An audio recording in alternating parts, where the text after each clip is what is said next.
ನಮಸ್ಕಾರ ಸ್ನೇಹಿತರೆ, ಭಾರತದ ಆರ್ಥಿಕತೆ ಬಗ್ಗೆ ಬಹಳ ದಿನಗಳಿಂದ ಒಂದು ದೊಡ್ಡ ನಿರೀಕ್ಷೆ ಇತ್ತು. ಇನ್ನೆರಡು ವರ್ಷಗಳಲ್ಲಿ ಭಾರತ ಜಗತ್ತಿನ ಮೂರನೇ ಅತಿದೊಡ್ಡ ಆರ್ಥಿಕತೆಯಾಗಿ ಬೆಳೆಯುತ್ತದೆ ಎಂದು. ಹಲವು ಸವಾಲುಗಳನ್ನು ದಾಟಿಕೊಂಡು ಭಾರತ ಈಗಾಗಲೇ ಐದನೇ ಅತಿದೊಡ್ಡ ಆರ್ಥಿಕತೆಯಾಗಿ ಬೆಳೆದಿತ್ತು. ಬ್ರಿಟನನ್ನು ಹಿಂದಿಕ್ಕಿ ಜರ್ಮನಿಯನ್ನು ಮೀರಿಸಲು ಸಿದ್ಧ ಮಾಡಿಕೊಂಡಿತ್ತು. ಆದರೆ ಈಗ ಹೊರಬಂದಿರುವ ಹೊಸ ಅಂಕಿಅಂಶಗಳು ಸ್ವಲ್ಪ ನಿರಾಸೆ ಮೂಡಿಸುತ್ತಿವೆ. ಈ ಬಾರಿ ಭಾರತ 5ನೇ ಸ್ಥಾನದಿಂದ 6ನೇ ಸ್ಥಾನಕ್ಕೆ ಜಾರಿದೆ.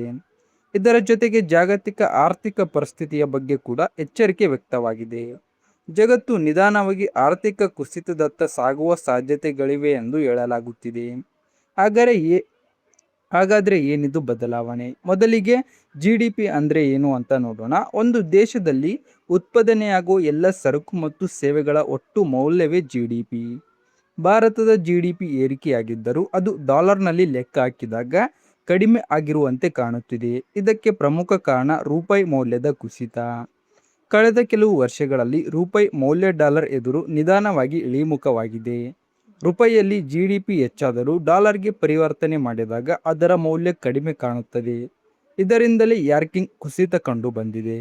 ಇನ್ನೊಂದು ಕಾರಣ ವಿದೇಶಿ ಹೂಡಿಕೆಗಳು. ಜಾಗತಿಕ ಅಸ್ಥಿರತೆ ಮತ್ತು ಯುದ್ಧ ಪರಿಸ್ಥಿತಿಗಳ ಕಾರಣದಿಂದ ಹೂಡಿಕೆದಾರರ ಸುರಕ್ಷಿತ ಹೂಡಿಕೆಗಳತ್ತ ಮುಖ ಮಾಡುತ್ತಿದ್ದಾರೆ.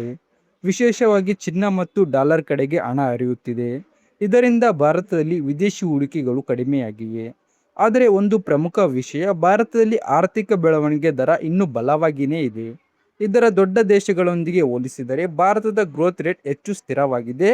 ಮುಂದಿನ ಕೆಲವು ವರ್ಷಗಳಿಗೂ ಇದೇ ಸ್ಥಿರತೆ ಮುಂದುವರಿಯುವ ಸಾಧ್ಯತೆ ಇದೆ. ಮುಂದೆ ನೋಡಿದರೆ ಈ ಕುಸಿತ ತಾತ್ಕಾಲಿಕವಾಗಿರಬಹುದು. 2027ರ ನಂತರ ಭಾರತ ಮತ್ತೆ ವೇಗವಾಗಿ ಬೆಳೆಯುವ ಸಾಧ್ಯತೆ ಇದೆ.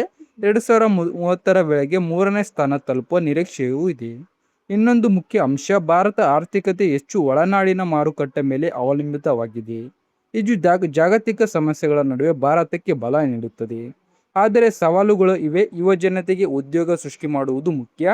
ಸರ್ಕಾರ ಸರಿಯಾದ ಆರ್ಥಿಕ ನೀತಿಗಳನ್ನು ಅನುಸರಿಸಿದರೆ ಮುಂದಿನ ದಿನಗಳಲ್ಲಿ ಭಾರತ ಇನ್ನಷ್ಟು ಬಲವಾಗಿ ಬೆಳೆಯಬಹುದು.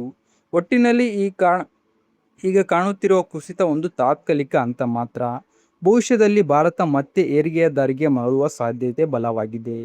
ಇಷ್ಟೇ ಇಂದಿನ ಮಾಹಿತಿ. ಮುಂದಿನ ವಿಡಿಯೋದಲ್ಲಿ ಇನ್ನಷ್ಟು ವಿಷಯಗಳೊಂದಿಗೆ ಭೇಟಿಯಾಗೋಣ. ವಿಡಿಯೋ ಇಷ್ಟವಾದರೆ ಲೈಕ್ ಮಾಡಿ, ನಮ್ಮ ಚಾನಲ್ನ ಸಬ್ಸ್ಕ್ರೈಬ್ ಮಾಡಿ.